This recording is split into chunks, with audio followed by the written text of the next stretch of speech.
Bismillahirrahmanirrahim. Assalamualaikum warahmatullahi wabarakatuh. Alhamdulillahillazi hadana lihadza wa ma kunna linaftadiya laula hadanallah. Asyhadu an la ilaha illallah wa asyhadu anna Muhammadan abduhu wa rasuluh. La nabiyya ba'da amma ba'du. Puji syukur marilah kita ucapkan atas kehadiran Allah, karena berkat rahmat, nikmat, dan karunia-Nya lah kita dapat berkumpul kembali di via Zoom ini.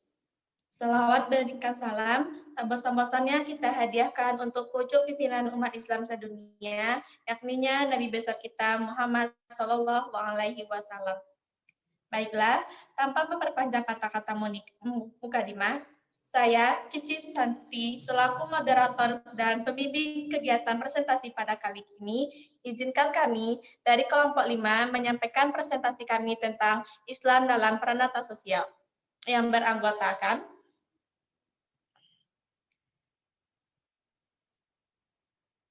pertama, Ari Fauzan dengan NIM J1A120012, saya sendiri Cici Susanti dengan NIM J1A12013, selanjutnya Aldi Hadi Febrizal dengan NIM J1A12032, selanjutnya Luvia Karisma Putri dengan NIM J1A12041, selanjutnya Wandi Saputra dengan NIM J1A12054, selanjutnya Rusdi Hadi Hasibuan dengan NIM J1A12059, dan yang terakhir yaitu Siti Sofia Purnama dengan NIM J1A12076.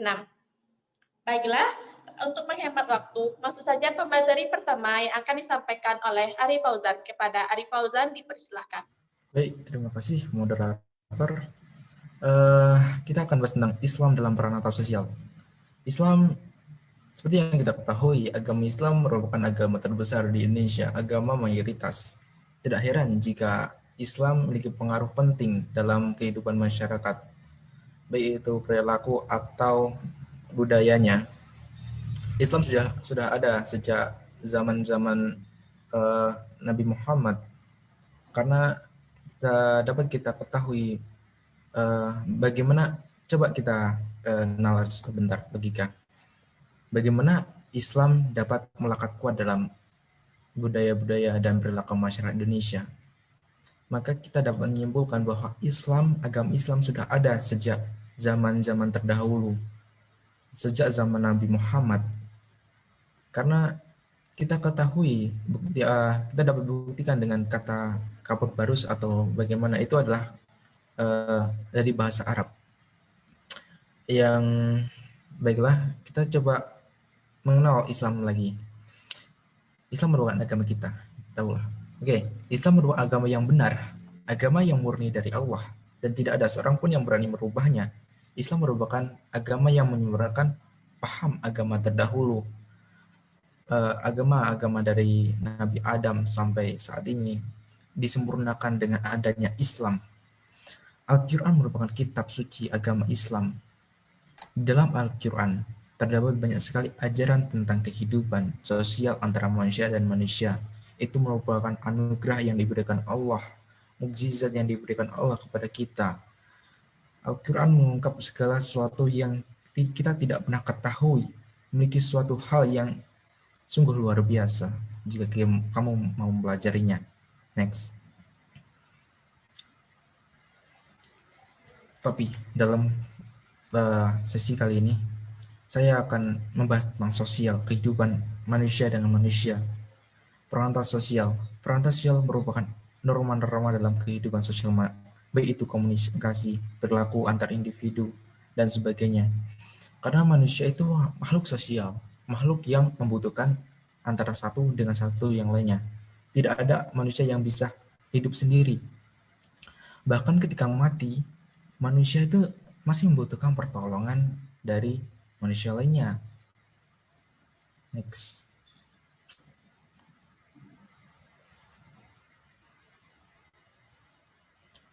Ukhuwah Islamiyah ini.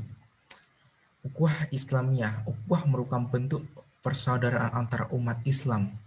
Di mana yang seperti kita ketahui bahwa setiap Muslim baik di Indonesia atau luar negeri sana yang tidak kita ketahui nama, asal, suku, kulit atau sebagainya yang sangat beragam, tapi ketika berada di luar negeri kamu ucapkan salam, tapi pasti ada, kalau Muslim pasti akan menjawab dengan Waalaikumsalam.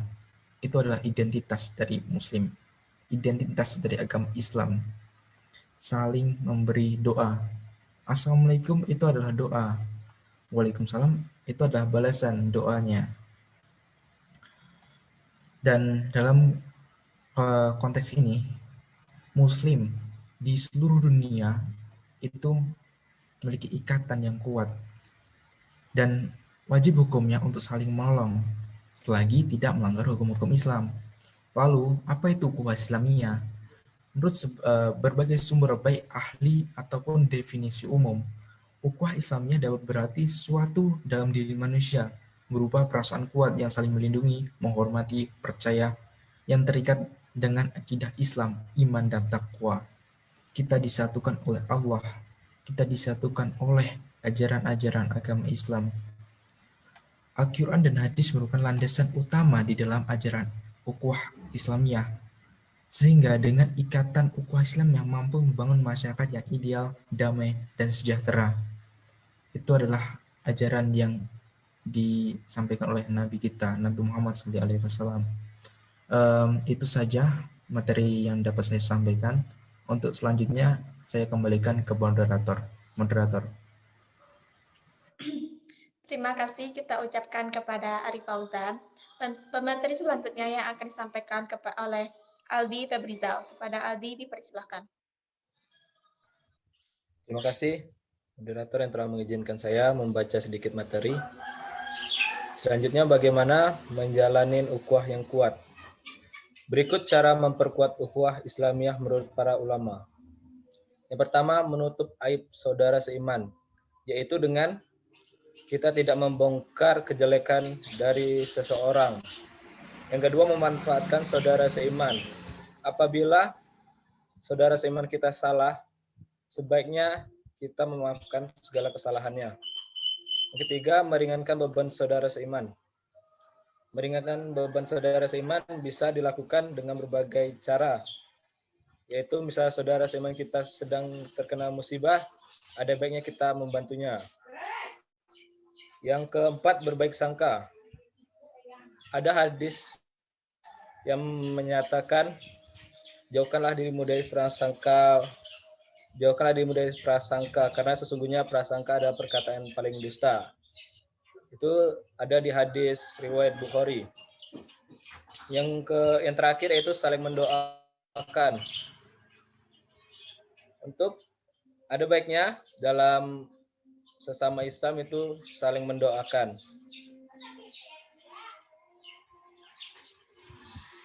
Next. Hukum yang menjelaskan tentang ukhuwah Islamiyah. Pada Al-Quran dijelaskan, dan berpegangan teguhlah kamu sekalian dengan tali Allah, dan jagalah kamu sekalian berpecah belah. Dan ingatlah hikmah Allah atas kamu semua ketika kamu bermusuh-musuhan. Maka dia, Allah, mengizinkan antara hati-hati kamu, maka kamu menjadi saudara. Quran Surah Al-Imran ayat 103. Dari ayat ini di atas, Allah telah menekankan tentang persaudaraan dan darah. Sekian materi yang saya sampaikan, saya kembalikan ke moderator.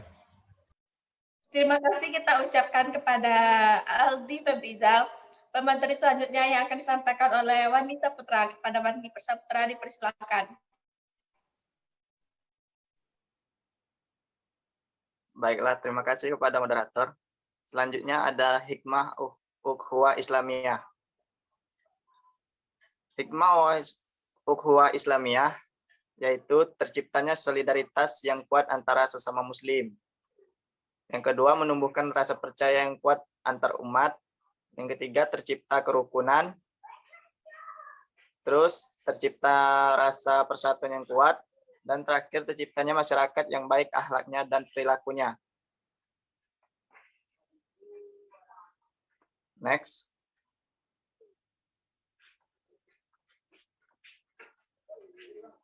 Berikutnya kesimpulan dari ukhuwah Islamiyah, yaitu pada masyarakat Islam merupakan sesuatu yang sangat penting dan mendasar.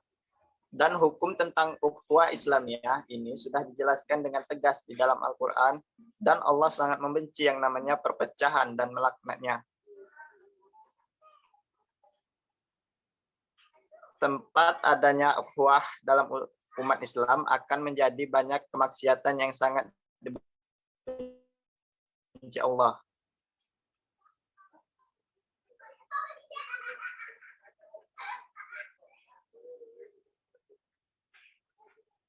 Jika ditanya mana yang lebih diprioritaskan antara ukhuwah Islamiyah atau wataniyah, maka kita bisa menjawab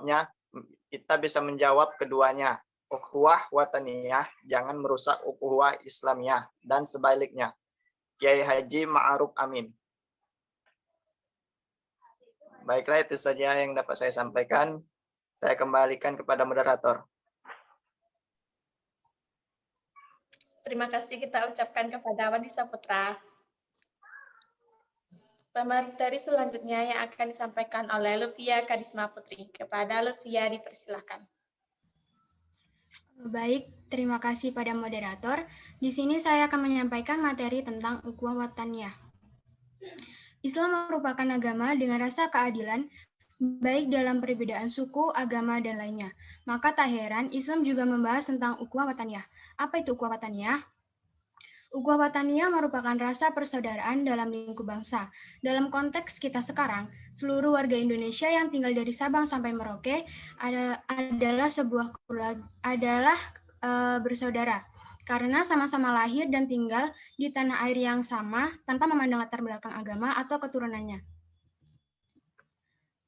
Selanjutnya, masyarakat madani.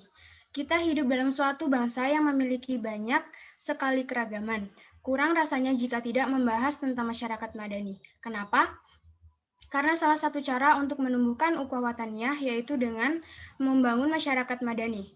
Masyarakat madani sendiri merupakan contoh peradaban yang diajarkan oleh Nabi Muhammad SAW, di mana sejarahnya kota Madinah, tempat yang bukan hanya dihuni oleh umat Islam saja, tapi juga dari berbagai golongan dengan dapat bersatu di atas perbedaan.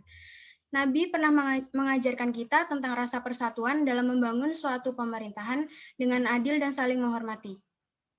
Kita tinggal di tanah air yang memiliki keragaman agama, suku, ras, budaya, dan lainnya. Rasanya tidak pantas jika membenci satu golongan yang dilandaskan agama. Karena sejatinya Allah itu menciptakan manusia dengan berbagai perbedaan. Oleh karena itu, kita harus saling menghormati dan menghargai. Selanjutnya,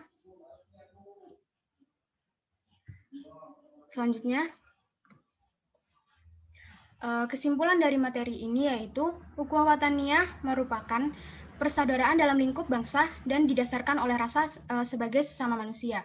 Ukhuwah wataniyah merupakan bentuk dari ajaran Nabi Muhammad tentang persatuan dalam membentuk pemerintahan yang sehat dan bentuk untuk membangun pertahanan bangsa yang kuat.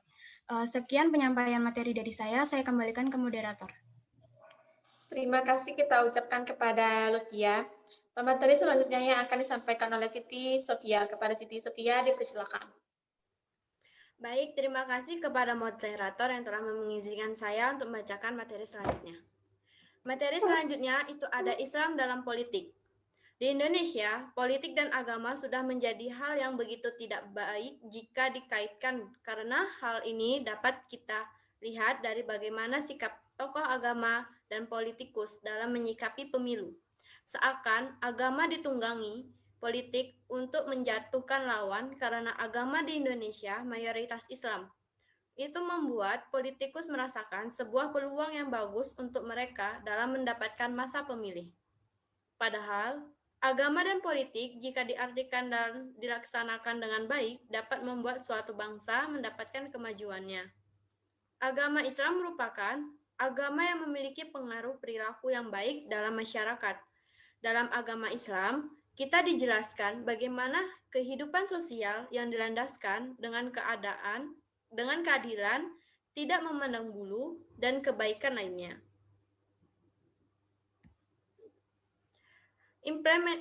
Berikutnya ada implementasi nilai Islam dalam politik.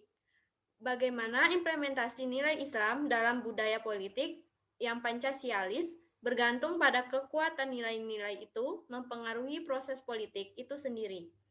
Bila terjadi kemerosotan pengaruh nilai-nilai keagamaan Islam dalam budaya politik, sesungguhnya yang terjadi adalah sekularisasi kultur politik. Ini lebih membahayakan dan lebih ruwet masalahnya, ketimbang pemisahan secara formal struktur, pemerintahan, dan keagamaan. Disinilah pentingnya upaya kulturisasi politik, tanpa menimbulkan kerawanan-kerawanan tertentu terhadap proses perkembangan politik struktural. Bahkan, perlu diupayakan adanya keseimbangan antara proses kulturisasi politik dengan proses politik struktural, agar tidak ada kesenjangan antara dua proses itu. Hal ini mungkin juga penting untuk menghindarkan kecurigaan yang sering muncul dari kalangan elit politik formal terhadap aktivitas politik melalui jalur kultural. Peranan Islam dalam politik. Islam dan politik mempunyai titik singgung erat. Bila keduanya dipahami sebagai sarana menata kebutuhan hidup manusia secara menyeluruh, hubungan antara agama dan politik secara umum dapat dilihat dan diamati dari kedudukan agama dan perannya dalam kehidupan masyarakat. Sekian materi yang saya bisa sampaikan, lebih dan kurang mohon maaf, saya kembalikan kepada moderator. Demikianlah presentasi dari kelompok kami. Kesimpulan dari kelompok kami yang akan dibacakan oleh Rusliadi. Kepada Rusliadi dipersilakan. Terima kasih kepada moderator. Kesimpulan dalam presentasi kali ini, peranata sosial adalah nilai yang mengatur kehidupan masyarakat. Masyarakat yang dimaksud adalah sekelompok orang yang saling berkomunikasi, terfokus pada berbagai aktivitas. Adapun peranata sosial dalam Islam adalah berupa yang mengatur kehidupan sosial masyarakat berdasarkan syariat Islam sebagaimana yang dicontohkan oleh baginda Rasul. Peranata sosial bertujuan untuk mengatur agar kebutuhan hidup manusia dapat terpenuhi secara memadai. Juga sekaligus untuk mengatur agar kehidupan sosial warga masyarakat bisa berjalan dan lancar sesuai dengan kaidah-kaidah agama Islam. Ada beberapa faktor peranata sosial dalam ajaran Islam dari beberapa aspek. Yang pertama, peranata politik. Dalam Islam, agama dan politik jika dilaksanakan dengan baik dapat membuat mendapatkan kemajuan. Implementasi nilai Islam dalam bernegara adalah kulturisasi politik. Yang kedua, peranata dalam beragama Islam dengan menjalankan ukhuwah Islamiyah dan ukhuwah watoniyah itu dapat membuat terciptanya solidaritas antara selanjutnya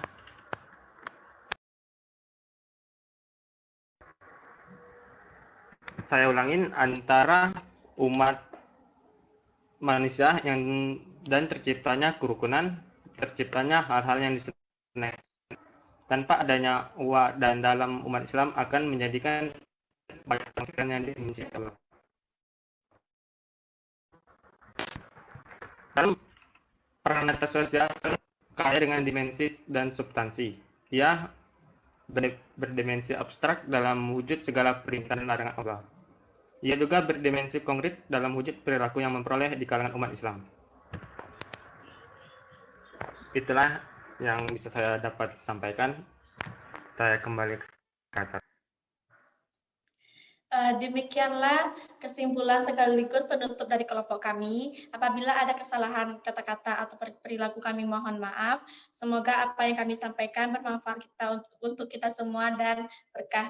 Sekian dari kelompok kami. Assalamualaikum warahmatullahi wabarakatuh. Waalaikumsalam warahmatullahi wabarakatuh.